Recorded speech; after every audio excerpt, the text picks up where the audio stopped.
curvem suas cabeças, irmãos, e vamos orar ao Senhor, iniciando mais um estudo doutrinário. Senhor nosso Deus e Pai, graças te damos, Senhor, pela vida, graças te damos pelas grandes obras que o Senhor tem realizado em nosso favor, individualmente, em favor de nossas famílias, mas também de uma maneira mais generalizada em favor de toda a tua igreja. Somos gratos, bendito Deus, pela liberdade que temos em Cristo Jesus. Somos gratos pela tua palavra, pela livre expressão da tua palavra. Somos gratos, Senhor Deus, por podermos anunciar o Evangelho de Jesus Cristo a muitas e muitas pessoas, a todos que estão à nossa volta. Somos gratos pelas coisas que tu tens nos dado, Senhor, pelas maravilhas que recebemos constantemente das tuas mãos.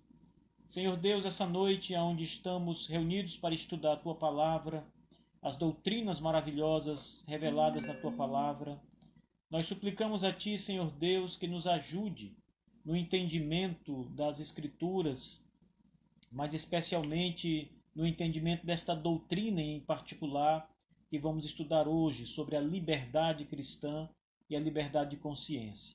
Guia-nos, Senhor Deus, com o teu Espírito, de maneira que as coisas que parecem difíceis se tornem claras hoje pela iluminação espiritual que o Espírito de Deus pode trazer sobre nossas mentes e corações. Assim, Senhor Deus, conduz-me como pastor desta igreja, como o mestre que tu levantaste para ensinar o teu povo a tua palavra. E eu preciso, Santo Deus, devido à minha grande incapacidade e à minha grande limitação, eu preciso muito da tua ajuda e da tua condução, Senhor.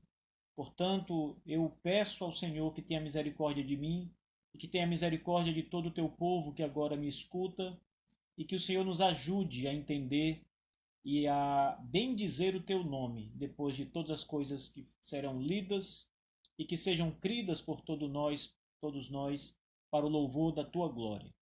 Oramos em nome de Jesus Cristo, nosso Salvador. Amém.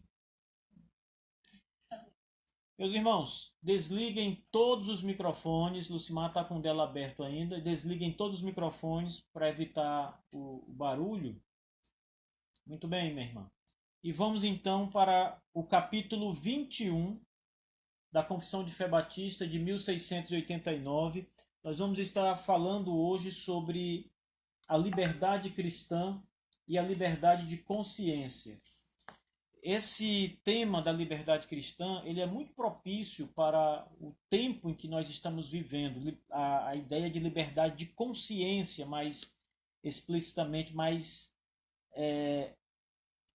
restritamente falando. Nós vamos começar falando sobre a liberdade cristã, a liberdade que nós temos em Cristo Jesus.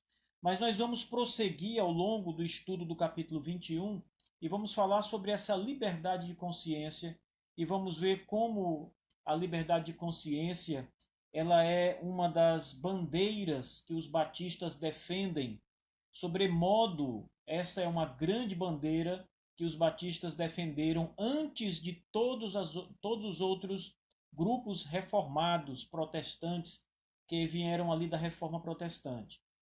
Então, muitos escritores eles dizem que esse é o grande troféu dos batistas, é a liberdade de consciência, lutar pela liberdade de consciência. Então, meus irmãos, peço que vocês mantenham toda a atenção no que nós vamos estudar a partir de agora, para que tudo que a gente vai falar aqui, tudo que nós vamos aqui procurar expressar mediante as afirmações da nossa confissão de fé, sejam apreendidas por nós, compreendidas por todos nós. Então vamos lá, vamos para o texto do capítulo 21, vamos para o primeiro parágrafo, vamos estudar o primeiro parágrafo hoje. Talvez, não sei se vamos conseguir terminar o primeiro parágrafo, porque ele é longo, e tem muita coisa para ser dita aqui, mas vamos caminhando na graça de Deus. O texto diz assim: a liberdade que Cristo comprou para os crentes sob o Evangelho consiste em sua liberdade da culpa do pecado, da ira condenatória de Deus e do rigor e da maldição da lei. Também consiste na liberdade do presente mundo mau, da escravidão de Satanás, do domínio do pecado, do mal das aflições, do temor e aguilhão da morte, da vitória da sepultura e da condenação eterna. Consiste também em seu livre acesso a Deus e em prestar-lhe obediência, não por medo servil, mas por amor filial e mente voluntária. Tudo isso era comum também aos crentes sob a lei, no que diz respeito à sua substância. Mas, sob o Novo Testamento, a liberdade dos cristãos é ainda mais ampliada em sua liberdade do jugo de uma lei cerimonial, a qual a Igreja judaica foi submetida, e na maior ousadia de acesso ao trono da graça e nas comunicações mais plenas do livre Espírito de Deus do que os crentes sob a lei ordinariamente participaram. Até aqui. Eu vou tratar de cada um desses pontos com detalhes essa noite com vocês, então eu peço que os irmãos acompanhem com atenção. Se alguém tiver alguma dúvida, no momento que nós vamos aqui expondo essas coisas, vocês podem, claro, imediatamente pedir a palavra e comentar alguma coisa. Nós vamos começar falando sobre essa liberdade cristã, que é o primeiro ponto a ser abordado aqui no primeiro parágrafo. Então, o primeiro ponto, irmãos, importante que nós precisamos observar aqui é que a liberdade que nós temos é uma liberdade que nos foi dada por Cristo. Veja que a confissão diz: a liberdade que Cristo comprou para os crentes sob o Evangelho, e aí vai desenvolver agora o tema. Mas é importante começarmos anunciando que essa liberdade que nós temos enquanto cristãos foi uma liberdade comprada por Cristo Jesus. Então, isso consiste, primeiro, na ideia de que nós éramos, de fato, escravos. Estávamos, então, presos a alguma coisa, a algum outro senhor. Nós sabemos que esse senhor é o próprio Satanás. Satanás é que mantém presos sobre cadeias espirituais todos aqueles que andam sem Deus no mundo, que andam segundo o curso desse mundo, segundo o príncipe da potestade do ar. São chamados assim filhos da desobediência, os homens que andam conforme o seu próprio coração e andam cumprindo dessa forma os desejos de Satanás, os planos de Satanás. Então, o primeiro ponto importante é a confissão está nos fazendo lembrar que nós antes éramos escravos de Satanás. Nós estávamos presos ao diabo, às forças malignas e sombrias do diabo. Até que Cristo, o nosso Senhor, o nosso Redentor, o nosso Libertador, nos comprou desta prisão, nos libertou desta prisão satânica através da sua morte na cruz do Calvário. Veja, a confissão diz: a liberdade que Cristo comprou para os crentes sob o Evangelho consiste nesta liberdade da culpa do pecado. Eu vou já falar um pouco sobre isso, mas é importante mostrar que o preço da nossa liberdade, a liberdade que Cristo comprou, o preço dessa liberdade foi o sangue do Redentor. Foi o sangue de Jesus Cristo. A vida de Jesus Cristo pela nossa vida. A vida de Cristo pela nossa liberdade das trevas, de Satanás, de toda influência maligna. Esse aspecto da morte de Jesus, irmãos, ele precisa ser compreendido de algumas maneiras, pelo menos duas aqui. Porque quando nós falamos da liberdade, da morte de Jesus nos libertando, geralmente a gente, se não prestar atenção no que ensina as Escrituras Sagradas, pode cair no erro de pensar que Satanás ele tinha um domínio absoluto e que a morte de Cristo foi um pagamento para Satanás. E não foi. Não é nesse sentido. Veja, Cristo, quando morre, a sua morte ela satisfaz o Pai, Deus o Pai, não Satanás. É uma morte para agradar o Pai e para pagar o preço que o Pai, Deus, o Pai, estava exigindo. Então, nesse sentido, a morte de Jesus é um pagamento ao Pai, ao seu Pai. A redenção é o preço que o Pai estabeleceu, que era a morte em lugar do pecado. Veja que as Escrituras dizem claramente que sem derramamento de sangue não há remissão de pecados. Então foi preciso que o sangue precioso de Jesus Cristo fosse derramado em nosso favor para que os nossos pecados fossem perdoados pelo Pai, por Deus o Pai. Esse é o primeiro sentido da morte de Jesus. Mas no outro sentido, a morte de Jesus nos libertou desta cadeia que nós estávamos presos, essa cadeia espiritual, que é o que vai ser apresentado agora no início do parágrafo 1º. Então veja, o texto diz claramente: a liberdade que Cristo comprou para os crentes sob o Evangelho consiste em sua liberdade da culpa do pecado. Ora, antes de falar ainda sobre todos os pontos que são aqui elencados na nossa confissão de fé, note que o texto diz que foi uma liberdade que Cristo comprou sob o Evangelho. Foi algo que aconteceu, essa liberdade não foi com a lei. Lembre que Jesus Cristo é chamado nas Escrituras de o segundo Adão. O primeiro Adão, lá no Jardim do Éden, ele precisava obedecer à lei de Deus para cumprir.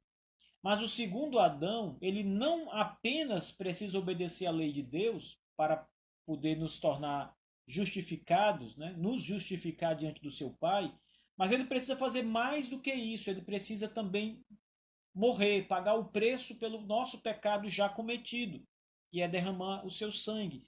Então isso acontece sob o Evangelho, a boa nova do Pai em Jesus Cristo, né, que traz a nossa salvação.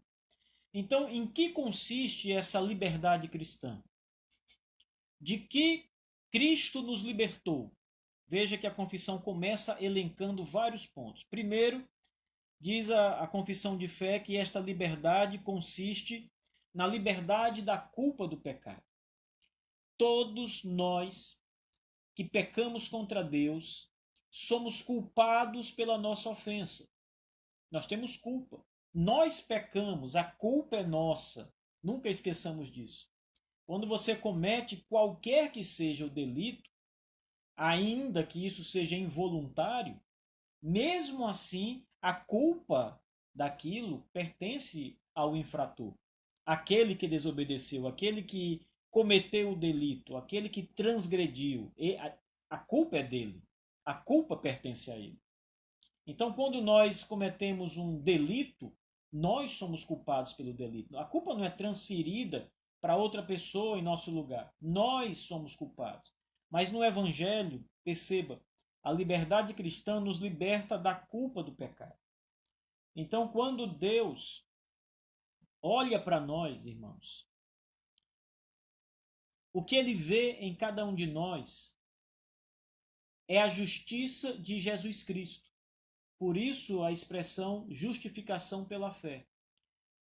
Então, aquela culpa que nos acusa, né, que é real, ela agora foi perdoada. Nós estamos livres dela por causa de Cristo. Então, o primeiro ato desta liberdade cristã é ser liberto da culpa dos nossos pecados. Não temos mais esta culpa dos pecados, porque Cristo já satisfez o Pai. Depois a confissão diz que nós somos libertos da ira condenatória. Perceba que a Bíblia claramente diz que sobre todos aqueles que não conhecem a Cristo, a ira de Deus está posta sobre eles.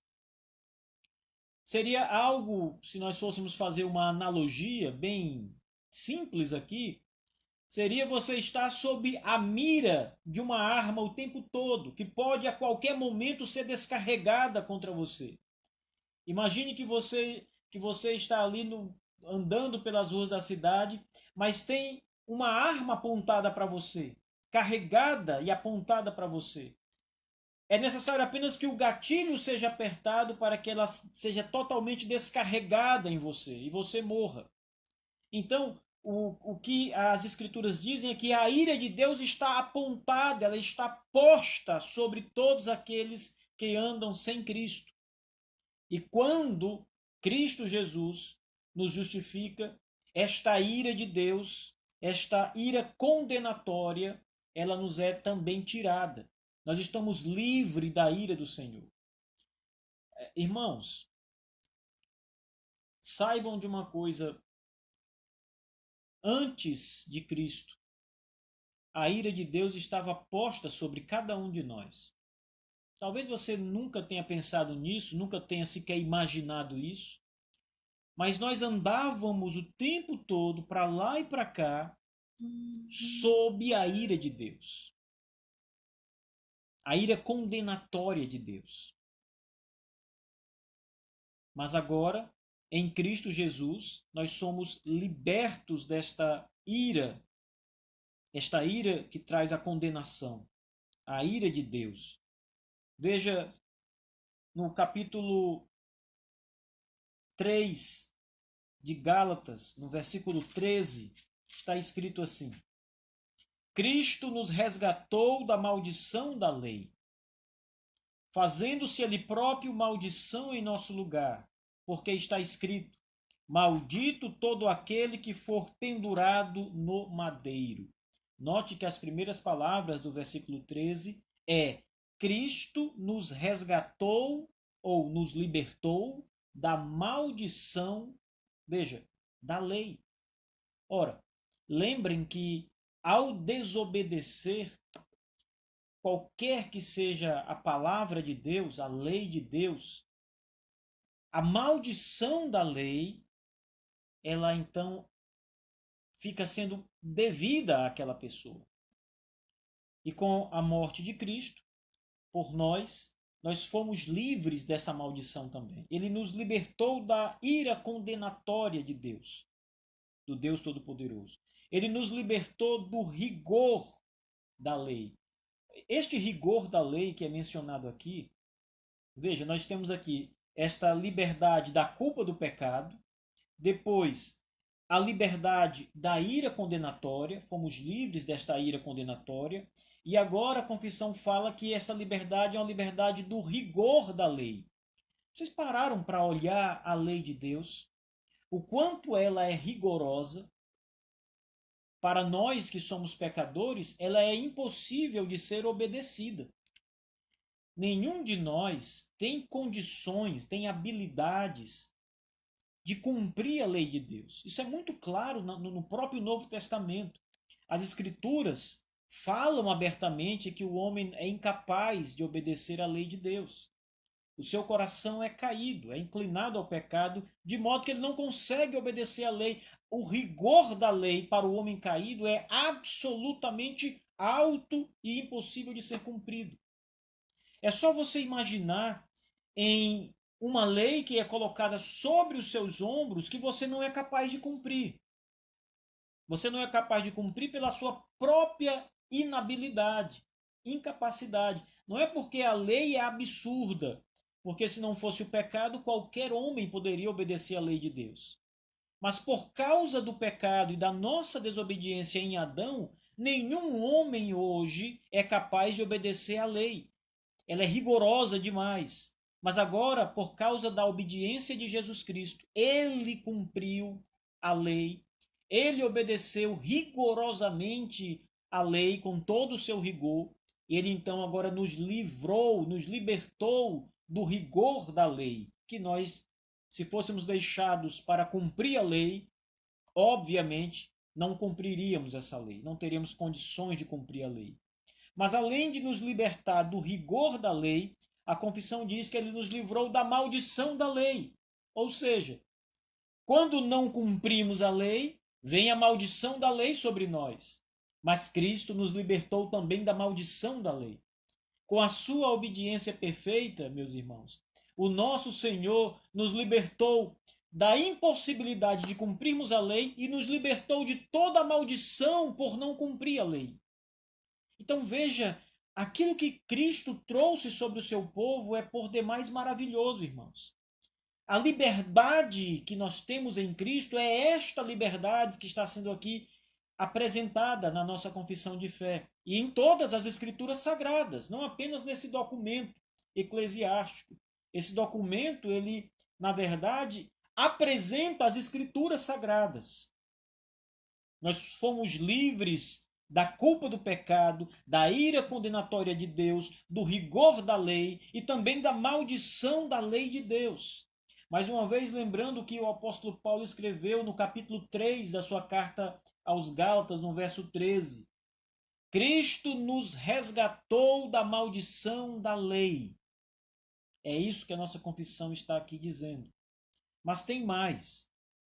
Também esta liberdade que nós temos em Cristo também consiste na libertação do presente mundo mal. Veja, o nosso problema, meus irmãos, não é só a lei de Deus. Calvino disse que a lei de Deus, ela é como um espelho. Você olha para a lei, você confronta a lei de Deus e a lei diz que você é um pecador. Nesse sentido, a lei não traz nenhuma esperança, ela traz apenas condenação. Porque ela diz, você é pecador porque você não me obedece. Você não consegue cumprir o que está aqui dito. Então, se você não cumpre, a maldição da lei recairá sobre você. É isso que a lei nos diz o tempo todo. Mas o nosso problema não é apenas a lei de Deus.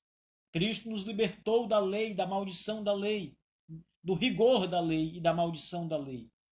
Tá? A ideia também aqui não é que a lei é má. O problema é que nós não conseguimos cumpri-la por causa da nossa maldade, do nosso pecado, e não por qualquer defeito na lei de Deus. Mas veja, como eu estava dizendo, o problema não é apenas a lei. O problema também é o mundo caído que nós nos encontramos, irmãos. Este mundo é mau. A Escritura retrata o presente século e a expressão mundo mau deve ser entendida não como uma criação que é má, mas um mundo que é governado pela maldade de Satanás. Um mundo que está imerso no pecado, que transpira pecado, que se move conforme o pecado, que é guiado pelo pecado, pelo erro, pela mentira. Todas as coisas no mundo, irmãos, o espírito que atua no mundo, diz as Escrituras Sagradas, é o espírito da desobediência. Lembrem do que o apóstolo Paulo escreveu na sua carta aos Efésios. Ele diz expressamente isso. O espírito que atua nos filhos da desobediência, é uma referência, óbvio, ao espírito maligno, a Satanás e a sua corte de anjos caídos. Toda a influência satânica. Ora, imaginem o Jardim do Éden com toda a sua beleza, com toda a sua perfeição, sem pecado, sem nenhuma influência, antes que o mundo fosse um mundo caído, antes que Adão ou Eva fossem homens pecadores. Pense naquele momento em que a serpente chega até Eva e começa a seduzi-la a desobedecer a Deus. É essa sedução que representa o sistema caído, o mundo sem Deus, um mundo que é guiado por Satanás e pela influência do pecado, pela sedução do príncipe das trevas, o diabo. Veja, o nosso problema não é só a lei de Deus, é também o mundo caído. Mas veja que a liberdade que nós temos em Cristo é uma liberdade que também nos trouxe libertação dessa influência maligna. Então, a liberdade, diz a confissão, também consiste na libertação do presente mundo mau. Vamos ler mais uma passagem, irmãos, ainda no livro de Gálatas, capítulo 1, e agora o versículo 4, o qual diz: o qual se entregou a si mesmo pelos nossos pecados, para nos desarraigar deste mundo perverso, segundo a vontade de nosso Deus e Pai. Tem uma palavra que o apóstolo Paulo usa aqui, a palavra desarraigar. A ideia em português da palavra desarraigar, conforme está traduzido aqui nessa versão da ARA, é a ideia de arrancar pela raiz. Arraigar significa estar enfiado ou enraizado, plantado, com outras palavras. E a ideia por trás disso, a ideia teológica por trás disso, é que o mundo todo está enraizado nesse mundo caído. É por isso que Paulo diz que os homens andam segundo o curso do mundo. Eles são parte do mundo caído. Então a vida do homem é conforme a tendência do mundo caído. Ele está plantado no mundo caído, enraizado no mundo caído. Mas Deus, em Cristo Jesus, pela sua obra na cruz, nos libertou também deste mundo mau, do presente mundo caído, né? Nos desarraigou, como diz Paulo aos Gálatas. Isso é liberdade. Ele nos libertou daquela condição de cativos do mundo. Cativos do mundo. E ainda da escravidão de Satanás. Ora, veja quantos problemas nós tínhamos antes. E de tudo isso, Jesus Cristo nos libertou. Da culpa do pecado, da ira condenatória de Deus. Vão anotando aí. Do rigor da lei, da maldição da lei, da libertação do mundo caído. Ele nos desarraigou deste mundo caído. E agora a confissão está dizendo também de Satanás, da escravidão de Satanás. Veja como a situação, irmãos, era terrível. Todos os prognósticos para o ser humano sem Cristo são sombrios, são lamentáveis e são prognósticos de morte. Esta é a situação. Quando nós pensamos nisso, quando nós olhamos para essa situação, primeiro nós pensamos naquela situação que era a nossa situação, como eu falei no início. Mas Cristo já nos libertou. Estas coisas já não nos atingem mais como antes. Mas pensem, queridos irmãos, em toda uma multidão que está cativa a Satanás, que está enraizada, plantada neste mundo, neste século pecaminoso, de tendências pecaminosas, de influências malignas, de seduções. Pensem, meus irmãos, em todos aqueles que ainda estão em seus pecados e não estão justificados em Cristo, estão sob a maldição da lei, estão sob a ira de Deus, estão ainda presos à culpa do próprio pecado. A situação do homem sem Cristo, irmãos, é a pior situação que alguém possa imaginar. É a pior que pode existir. Isso é um chamado de misericórdia para nós pregarmos o evangelho ao mundo, aos nossos amigos que não são cristãos, ao nosso vizinho, ao nosso parente. Esta é a situação deles, não é mais a nossa, porque nós estamos livres em Cristo, mas é a situação de todos que não conhecem o Senhor ainda. Estão presos em seus próprios pecados, são cativos do mundo e do diabo, e estão sob a ira de Deus e sob a maldição da lei. Que situação terrível, triste, drástica.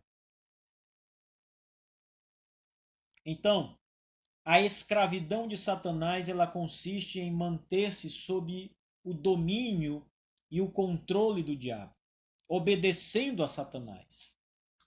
fazendo a vontade dele. Talvez as pessoas sem Cristo procurem de alguma forma dizer o seguinte: eu faço a minha vontade, eu não faço a vontade do diabo. Tudo que eu faço porque eu quero fazer. Então, isso é verdade num certo sentido, claro. Mas também é verdade que tudo que este homem faz, ele faz por causa desta inclinação maligna do seu coração. Tudo que ele faz por causa da sedução do mundo caído. Mas especialmente ele faz porque o diabo o tem nas mãos. É esse o testemunho das Escrituras sobre o homem sem Deus. Ele é escravo do diabo. Ele quer fazer a vontade do diabo. Na verdade, mais do que escravo, Jesus claramente diz que o homem, nesta situação, ele é filho do diabo. Filho do diabo. Jesus diz que Satanás é o pai de todos aqueles que andam sem Cristo. Todos. Vocês podem imaginar que há mais filhos do diabo do que filhos de Deus no presente momento, no presente mundo. Olhem para a cidade de Teresina. Quase 1 milhão de habitantes. Quantos deste 1 milhão de habitantes, quantos servem verdadeiramente o Deus vivo e verdadeiro? Quantos são servos do Senhor Jesus Cristo? Quantos destes foram libertos dos seus pecados, justificados em Cristo Jesus? Será que temos em Teresina 10 mil crentes? 30 mil crentes? 50 mil crentes? Dentro das igrejas evangélicas, escrito no rol de membros das igrejas, há muitos que não são verdadeiramente salvos, que estão lá, mas não são dos nossos, como diz o apóstolo Paulo. Sem mencionar os que estão fora da igreja, mas olhando para aqueles que estão dentro da igreja e não são cristãos verdadeiros, irmãos, você pode ter a mais absoluta certeza de que o número dos verdadeiros cristãos é muito pequeno. É bem pequeno. Dentro de 1 milhão de habitantes da capital do Piauí, pouquíssimos são aqueles que de fato amam a Jesus e servem a Jesus de todo o coração. Todos os demais se encontram nesta situação de escravidão, a situação que agora nós, os crentes em Cristo, estamos libertos. Esta é a situação, lamentavelmente, da maior parte das pessoas da nossa cidade, Teresina. Estão mortos em seus delitos e pecados. São escravos do diabo, têm por pai Satanás. Essa é a verdade, segundo as Escrituras Sagradas. Poucos são aqueles que amam a Jesus de todo o seu coração. Bem, tem mais alguns pontos que são mencionados aqui, ainda destas coisas que Jesus Cristo nos libertou. Libertação do presente mundo mal, da escravidão de Satanás, do domínio do pecado, e esse é um outro ponto importante, porque antes nós estávamos então presos ao domínio do pecado. Não tínhamos como resistir às tentações, à maldade. Mas agora, em Cristo Jesus, pelo poder do seu Espírito Santo que opera em nós, não estamos mais sob esse domínio, esse julgo do pecado. Podemos, em Cristo, resistir ao pecado. Isso não significa dizer que não pecamos mais. Mas agora nós temos poder e força em Cristo para lutar contra o pecado. E vencer algumas vezes. Vencer muitas vezes. Também sofremos, como todo soldado numa guerra sofre reveses, nós também sofremos ainda. Caímos em pecados.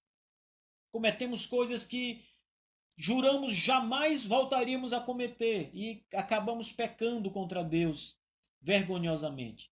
Mas, por outro lado, é preciso também reconhecer que o Senhor nos deu força no Espírito Santo para resistir às tentações. O que significa dizer que não temos desculpa para viver pecando, porque nós agora fomos libertos do domínio do pecado. Ainda pecamos, mas não estamos dominados pelo pecado, presos ao pecado como estávamos antes. Também fomos libertos, diz a nossa confissão, do mal das aflições, do temor e do aguilhão da morte. Ora,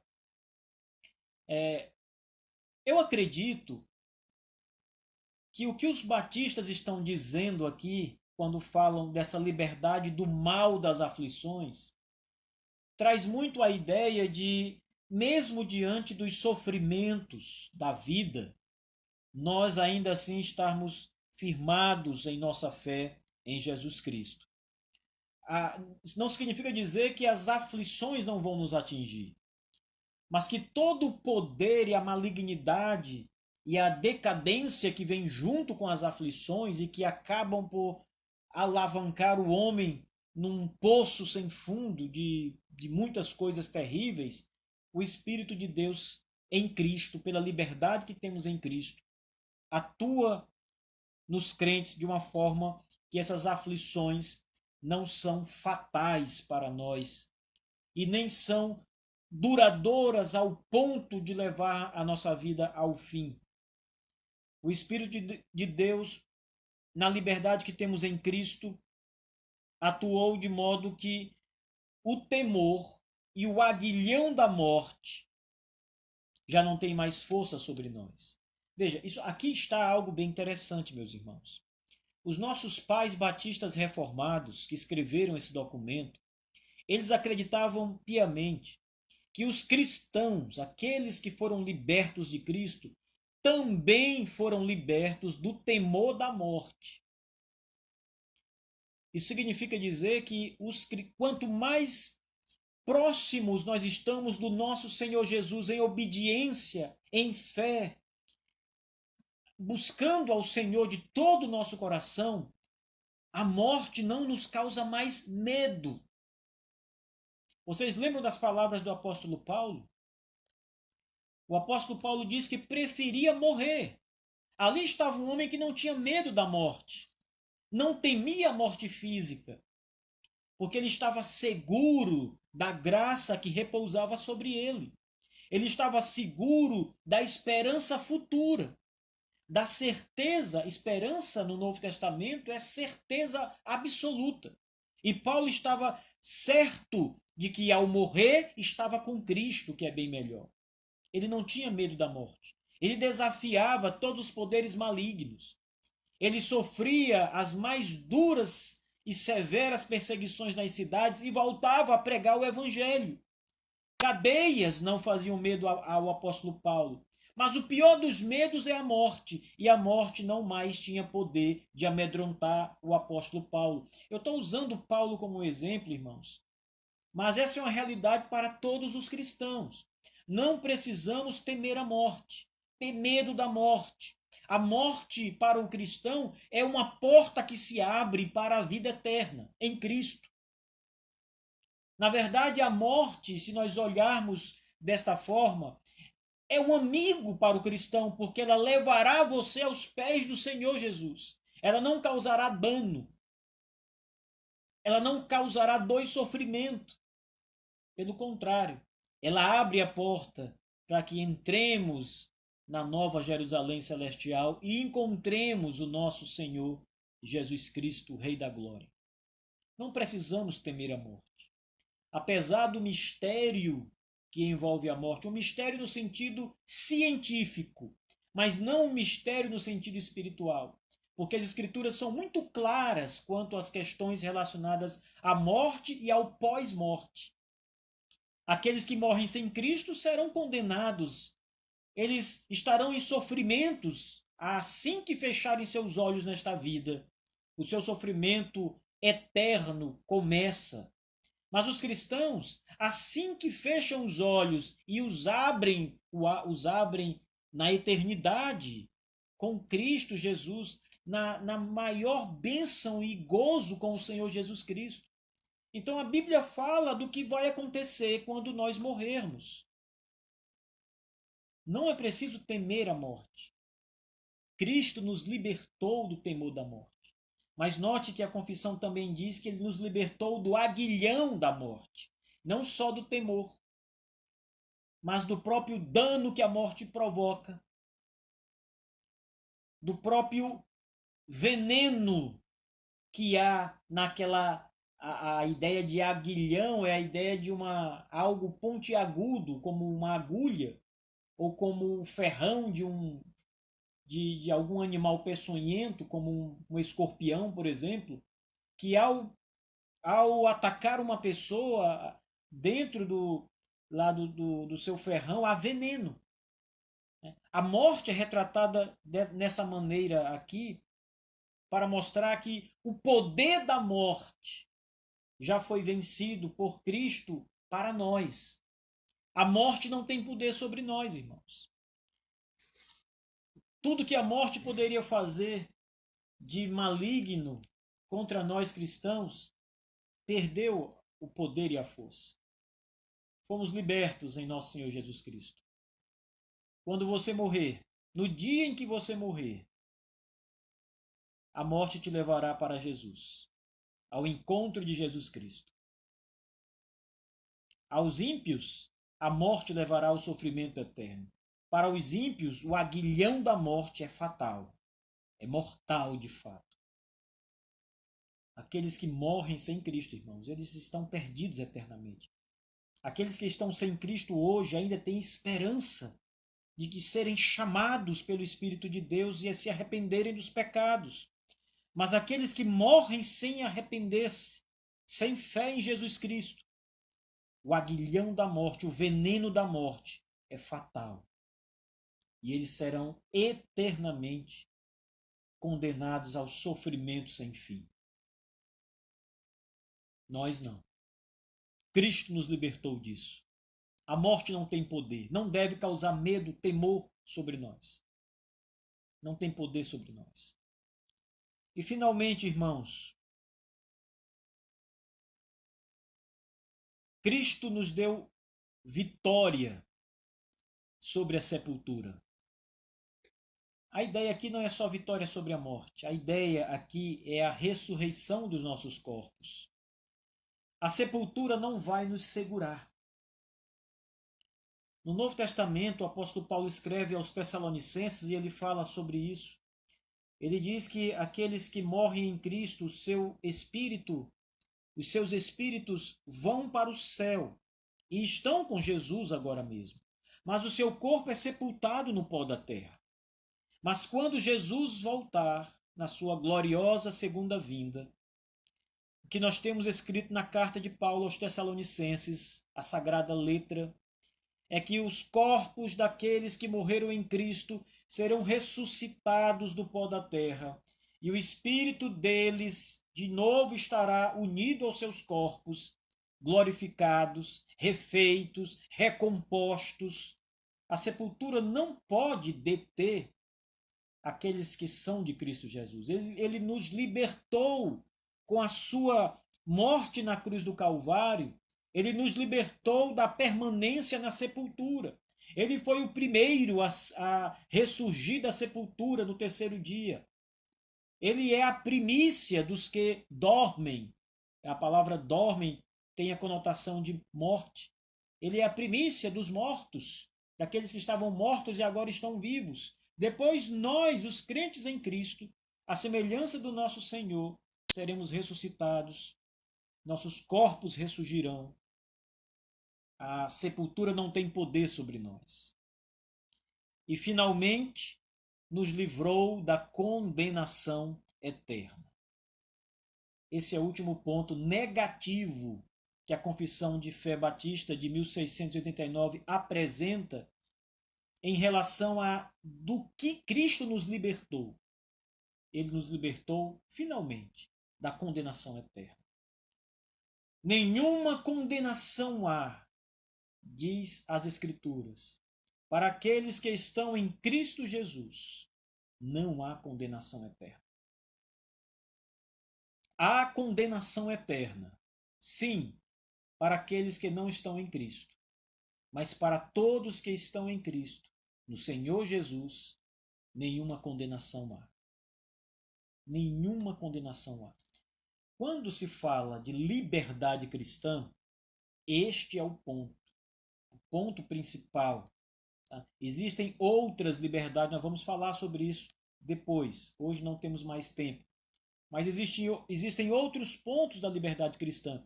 Mas, sem dúvida nenhuma, esta liberdade ao qual mencionamos hoje, no aspecto negativo, a liberdade do pecado, do diabo, da morte, né, da condenação, da lei, da maldição, esta libertação é, sem dúvida nenhuma, a principal libertação de Cristo Jesus para o seu povo.